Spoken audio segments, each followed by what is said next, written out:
नमस्कार. मी भाऊ तोरसेकर. तुम्ही बघत आहात प्रतिपक्ष. मित्रांनो, आजकाल निवडणुका होतात, सरकार बनतात, सरकार पडतात, सरकार बदलली जातात आणि त्यामुळे राजकारणाची दिशा कशी सरकते हे सांगणं आमच्यासारख्या राजकीय अभ्यासकांना, विश्लेषकांना दिवसेदिवस अवघड होत चाललेलं आहे. आणि त्यामुळेच गेले 6 महिने बिहार विधानसभेची निवडणूक व्हायची होती आणि त्या दृष्टीने कुठे कुठे राजकारण सरकत जाईल याविषयी प्रत्येक जण आपले अंदाज भाकित व्यक्त करत होते. प्रामुख्याने महाराष्ट्राच्या पाठोपाठ 4 महिन्यात दिल्लीची विधानसभा निवडणूक झाली आणि दिल्लीची विधानसभा निवडणूक ही एवढ्यासाठी महत्वाची होती की अनेकांना लोकसभेनंतर विधानसभा, हरियाणा आणि महाराष्ट्र याच निवडणुका अगदी उलटसुलट झालेला उलथा पालट करणाऱ्या वाटल्या. पण माझ्या दृष्टीने बघाल तर बिहारपेक्षा आपल्या महाराष्ट्र आणि हरियाणापेक्षा दिल्ली विधानसभेची निवडणूक भले छोटी असेल पण ती अतिशय सूचक आणि राजकारणाला एक कलाटणी देणारी म्हटली पाहिजे. याचं कारण असं आहे की भले भाजप जिंकला असेल आणि भाजपला प्रचंड बहुमत मिळालं नसेल, पण दिल्लीच्या विधानसभा निवडणुकीमध्ये लोकसभेत झालेली जी महागठबंधन किंवा इंडी गठबंधन नावाची आघाडी होती, तिला पडणाऱ्या भेगा आणि खिंडार ही दिल्लीमध्ये स्पष्ट होत गेली. हरियाणाची निकाल लागला आणि महाराष्ट्राचं मतदानाचं वेळापत्रक सुद्धा आलेलं नव्हतं. अशा वेळेला दिल्लीचे मुख्यमंत्री आणि त्यांचे सवंगडी यांनी आधीच जाहीर करून टाकलं की लोकसभेसाठी भले दिल्लीत काँग्रेस आणि आम आदमी पार्टी यांची आघाडी झालेली असेल, पण विधानसभा निवडणुकीत आम्ही कुठल्याही परिस्थितीत काँग्रेस बरोबर जाणार नाही. आणि काँग्रेसने सुद्धा सांगितलं की आम्हालाही आम आदमी पार्टी बरोबर जायचं नाही. आणि त्याचं कारण होतं हरियाणामध्ये 2-3 जागा तरी 90 पैकी मिळाव्यात ही अपेक्षा होती आम आदमी पार्टीला. पण ते सुद्धा काँग्रेसने धुडकावून लावलं होतं आणि त्याचा राग म्हणून आम आदमी पार्टीला काँग्रेसला हिणवायचं होतं. कारण सरळ होतं. 2013 जेव्हा पहिल्यांदा आम आदमी पार्टी पक्ष बनला आणि त्यांनी निवडणुका लढवल्या, त्यामध्ये त्यांना बहुमत मिळालं नसेल, पण आम आदमी पार्टीचे प्रमुख नेते आणि पुढे मुख्यमंत्री झालेले अरविंद केजरीवाल यांनी 15 वर्ष दिल्लीत मुख्यमंत्री असलेल्या दिल्ली काँग्रेसच्या सर्वोच्च नेत्या शीला दीक्षित यांना त्यांच्या मतदारसंघात हरवलं होतं. तरीही काँग्रेसने हे काय तात्पुरतं आहे असं समजून जेव्हा सरकार बनवण्याची वेळ आली, तेव्हा सगळ्यात मोठा पक्ष असलेला भारतीय जनता पक्ष 70 मध्ये 32-33 जागा त्यांना होत्या, पण त्यांना बाहेर बसवायचं म्हणून आपले 8 आमदार काँग्रेस आम आदमी पार्टीच्या केजरीवालच्या पाठीशी उभे केले आणि त्यामुळे केजरीवाल मुख्यमंत्री झाले. अवघ्या 49 दिवसामध्ये केजरीवाल यांनी राजीनामा दिला आणि त्यांनी लोकसभा निवडणुकीच्या आखाड्यात उडी घेतली.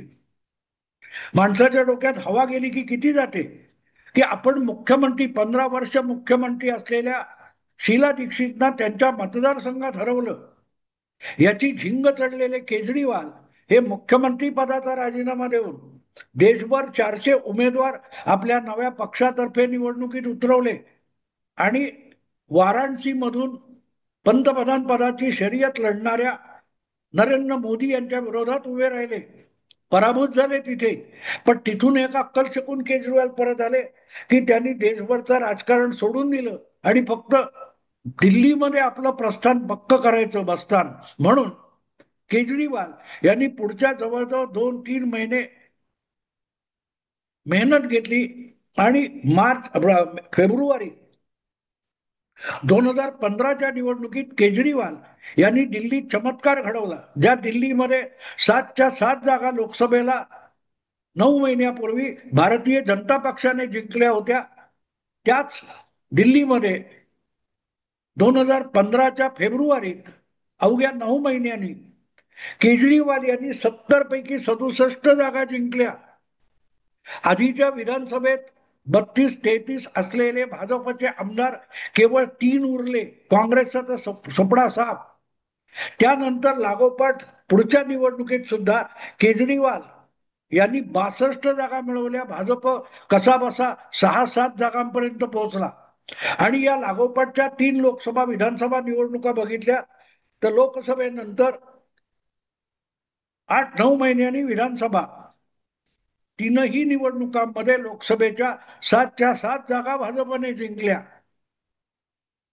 आणि केजरीवालना दिल्लीत प्रचंड बहुमत असून सुद्धा एक लोकसभेची जागा जिंकता आली नाही.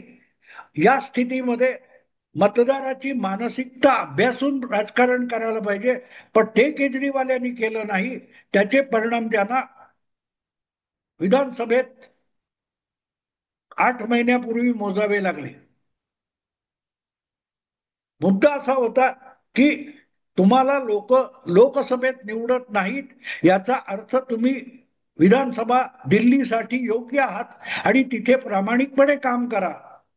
तर विधानसभा दिल्लीची जिंकायची, मुख्यमंत्री व्हायचं, प्रचंड बहुमत घ्यायचं, लोकांना दुधखोळे समजून खेळवत बसायचं, याला हे फुकट त्याला ते फुकट करून सत्ता काबीज करायची.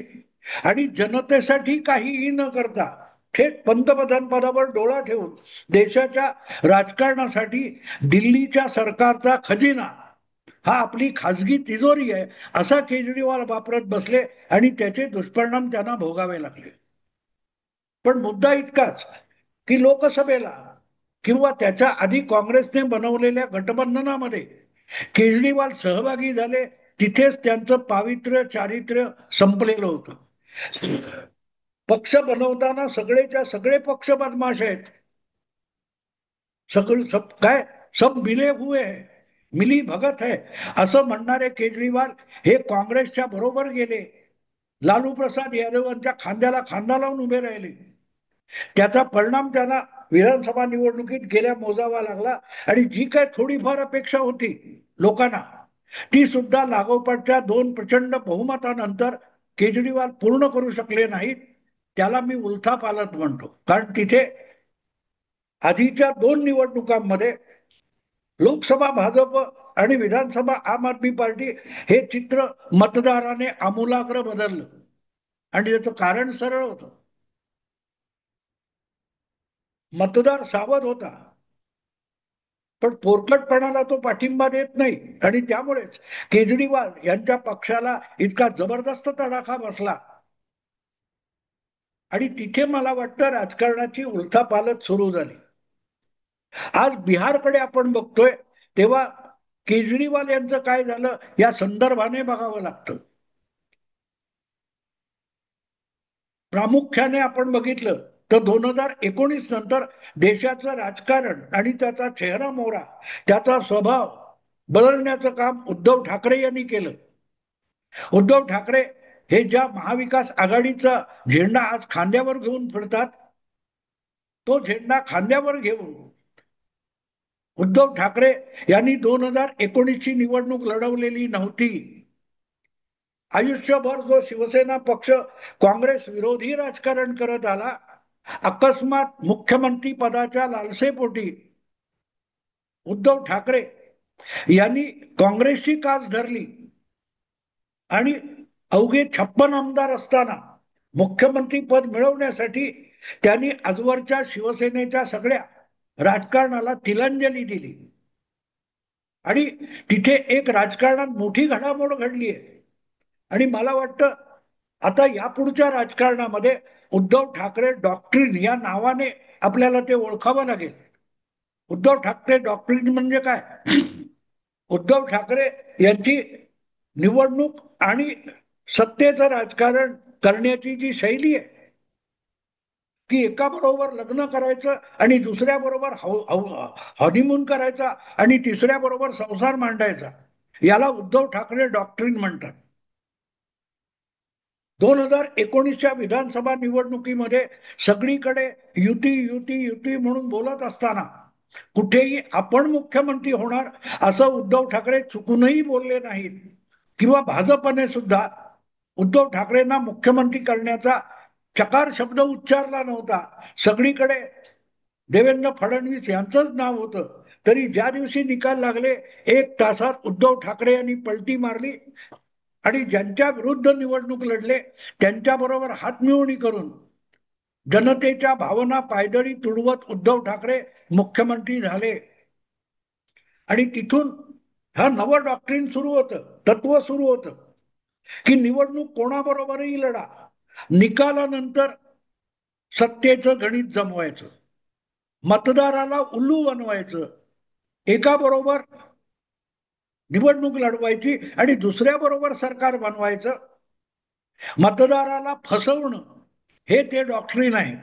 आणि त्यामुळे आपण जर बारकाईने बघितलं तर महाविकास आघाडीचं तत्व काय, पाया काय, तर मतदाराकडून एका गोष्टीसाठी मतदान मागायचं आणि निकाल हाती पडला की मतदाराला सांगायचं तू गेलास 12च्या भावात, आता मी मला पाहिजे ते करीन. पण गंमत कशी आहे बघा, जे उद्धव ठाकरे मतदाराची इच्छा पायदळी तुडवतात, मतदाराविषयीच्या आपल्या निष्ठा पायदळी तुडवतात, तेच उद्धव ठाकरे आपल्या आमदारांकडून पक्षावरच्या निष्ठेची किंमत मागतात, त्यासाठी न्यायालयात दाद मागतात. आणि म्हणून मी त्याला उद्धव ठाकरे डॉक्ट्रिन म्हणतो की आधी निवडणूक कोणाबरोबर लढ. आणि मी हे आज सांगतोय असं नाही, तुम्हाला आठवत असेल तर लोकसभा किंवा विधानसभा निवडणुका आता ज्या 2024 मध्ये झाल्या, या कालखंडामध्ये मी परत परत उद्धव ठाकरे, शरद पवार यांना आठवण करून देत होतो की तुम्ही जी महाविकास आघाडी बनवली ही निवडणूक पूर्व आघाडी नव्हती. निवडून कुठच्याही पक्षातर्फे कुठल्याही आघाडीतर्फे यायचं आणि मग सत्तेचं गणित जमवताना मतदाराने दिलेल्या इच्छा आकांक्षांची पायदळी तुडवून आपली मनमानी करायची, याला उद्धव ठाकरे डॉक्ट्रिन मी म्हणतो. आणि म्हणून मला असं वाटतं की 2019च्या विधानसभा निवडणुका महाराष्ट्राचा निकाल लागल्यानंतर देशाच्या राजकारणामध्ये एक नवी उलथापालथ आलेली आहे. आणि मग या पार्श्वभूमीवर आपण अनेक गोष्टी बघू शकतो. काँग्रेस विरोधात निवडून यायचं आणि काँग्रेस बरोबर हातमिळवणी करायची, याची एक पायरी केजरीवाल चढले होते दिल्लीच्या राजकारणामध्ये. उद्धव ठाकरे त्याची दुसरी पायरी चढले. त्याची सुरुवात तशी केजरीवालनी पण केली होती की मुलांच्या डोक्यावर हात ठेवून सांगितलं होतं मी काँग्रेसचा पाठिंबा घेणार नाही, मुख्यमंत्री पदासाठी काँग्रेसचा पाठिंबा घेणार नाही. हे मुलांच्या डोक्यावर हात ठेवून शपथ घेणारा केजरीवाल हा पलटी मारून काँग्रेसच्या पाठिंब्याने पहिल्यांदा मुख्यमंत्री झाला. उद्धव ठाकरे यांनी त्याची पुढची पायरी चढली की निवडणुकीत मत मागताना मी काँग्रेस विरुद्ध, मी राष्ट्रवादी विरुद्ध असेल, पण उद्या मुख्यमंत्री पद मिळत असेल तर मी त्यांच्याबरोबर निघून जाईन आणि निवडणूक लढताना माझ्या सोबत होते त्यांच्या पाठीत सुरा खूप खुपसेल. दिस इज उद्धव ठाकरे डॉक्ट्रिन.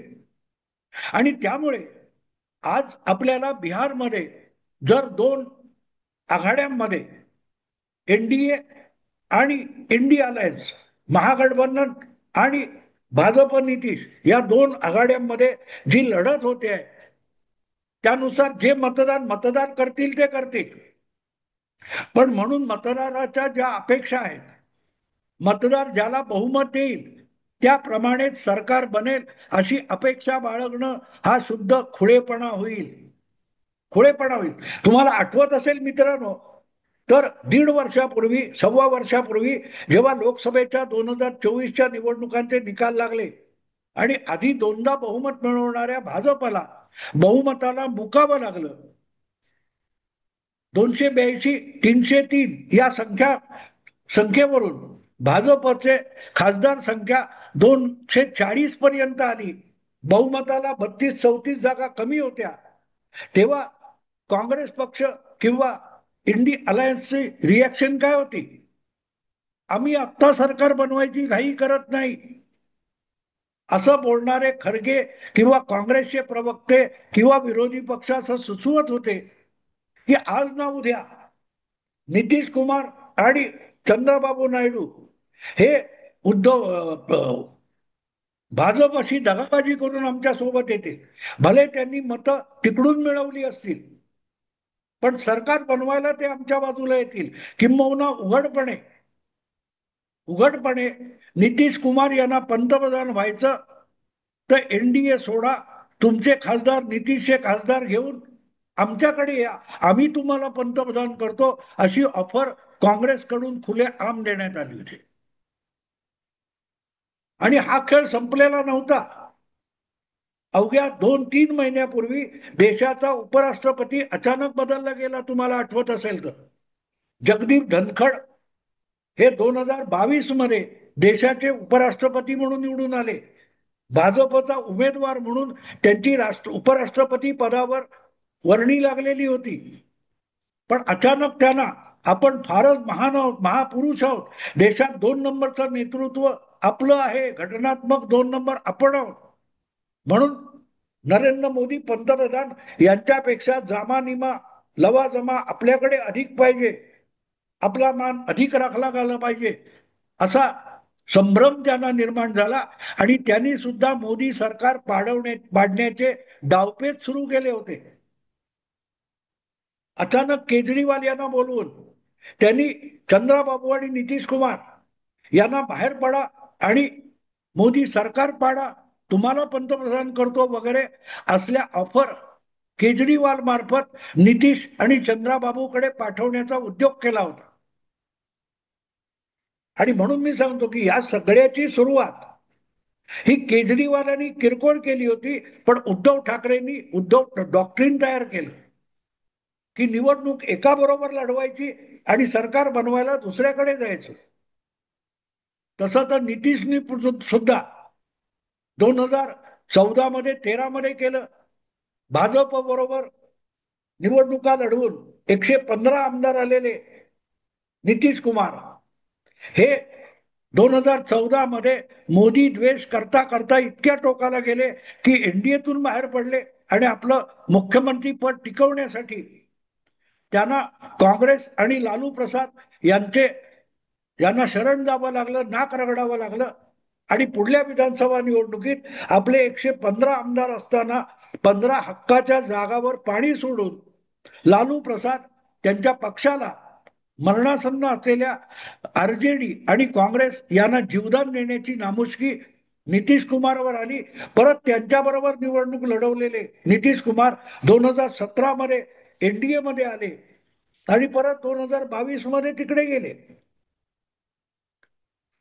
पण याची बेसिकली याला एक फॉर्मॅलिटी, एक काय म्हणतात त्याला व्याख्या देण्याचं काम उद्धव ठाकरेंनी केलं. आणि म्हणून मी त्याला उद्धव डॉक्ट्रिन म्हणतो. आणि म्हणून आज जी काय बिहारमध्ये निवडणूक होते त्यामध्ये ह्या आघाडीला किती जागा मिळतील, त्या आघाडीला किती जागा मिळतील, यावर चर्चा चालू आहे. परत एकदा एनडीएला बहुमत मिळेल का, की महागठबंधन म्हणजे इंडी आघाडी ही पुढे जाईल का, याच्यावर चर्चा चालू आहे.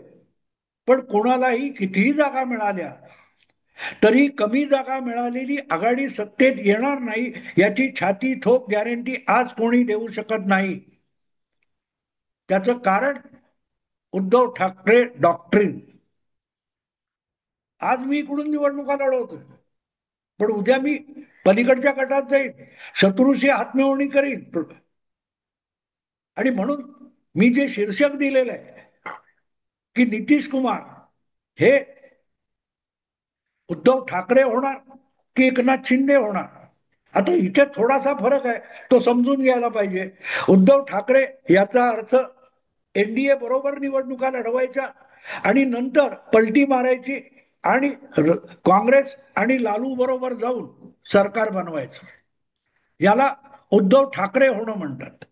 की निवडणूक एनडीएतून लढवायची आणि मुख्यमंत्री पद किंवा सत्तापद, आपलं सत्तापद मिळवण्यासाठी किंवा टिकवण्यासाठी महागठबंधनाशी हातमिळवणी करायची.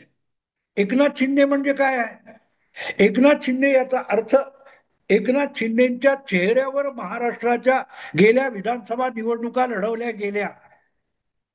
निकाल आल्यानंतर सुद्धा मुख्यमंत्री कोण होणार, भाजपचा होणार की एकनाथ शिंदे परत. आणि अखेरीस ज्या चेहऱ्यावर निवडणुका लढवल्या गेल्या एकनाथ शिंदे यांच्या, त्यांना मुख्यमंत्री सोडून उपमुख्यमंत्री व्हावं लागलं. अर्थात त्याला अन्याय वगैरे म्हणता येणार नाही, कारण आधी 2.5 वर्ष एकनाथ शिंदे मुख्यमंत्री होते तेव्हा सुद्धा त्यांच्या आमदारांच्या जवळजवळ तिप्पट आमदार, 2.5 पट आमदार भाजपचे होते, तरी देवेंद्र फडणवीस उपमुख्यमंत्री राहिले. तर त्याच्यात मानपान म्हणता येणार नाही. पण निवडणूक ज्या चेहऱ्यावर एखाद्या युतीने, आघाडीने लढवली, तो चेहरा बाजूला करून निकालानंतर मुख्यमंत्री पदाचा चेहरा बदलला गेला, समोर नवा चेहरा आणला गेला, जो चेहरा निवडणूक काळात नव्हता. आता बिहारमध्ये नितीशच्या चेहऱ्यावर निवडणुका लढवल्या जात आहेत, पण चर्चा अशी आहे की खरोखरच भाजप बिहारमध्ये नितीश कुमार यांना परत मुख्यमंत्री पदावर ठेवेल का, की त्यांचा एकनाथ शिंदे होईल. आणि म्हणून शीर्षक जे मी म्हटलेलं आहे की उद्धव ठाकरे होणार की एकनाथ शिंदे होणार. एकनाथ शिंदे होणं म्हणजे उपमुख्यमंत्री तर उपमुख्यमंत्री, पण बदलायचं नाही. मतदाराचा कौल घेतलाय, त्याच्याशी दगाबाजी करायची नाही, त्याला एकनाथ शिंदे म्हणतात. आणि उद्धव ठाकरे होणं म्हणजे काय, तर निवडणूक या आघाडीतून, या युतीतून जिंकायची आणि आपलं सत्तापद, आपल्याला ज्याचा लोभ आहे, लालसा आहे, ते इप्सित साध्य करण्यासाठी सरळ सरळ मतदाराशी दगाबाजी करायची आणि मतदाराने ज्याला हरवलंय त्याला सत्तेत आणून बसवायचं, याला उद्धव ठाकरे होणं म्हणतात. आणि म्हणून नितीश काय होणार हे आपल्याला 14 नोव्हेंबरचे आकडे समोर आले, विजयी आमदारांची आणि पक्षांचं संख्याबळ समोर आलं, की मग सांगता येईल, ठरवता येईल की नितीश कुमार उद्धव ठाकरे होणार की एकनाथ शिंदे होणार. बघू मित्रांनो, मी थांबतो. आवडलं लाईक करा, शेअर करा आणि प्रतिपक्षाला सबस्क्राईब करा. नमस्कार.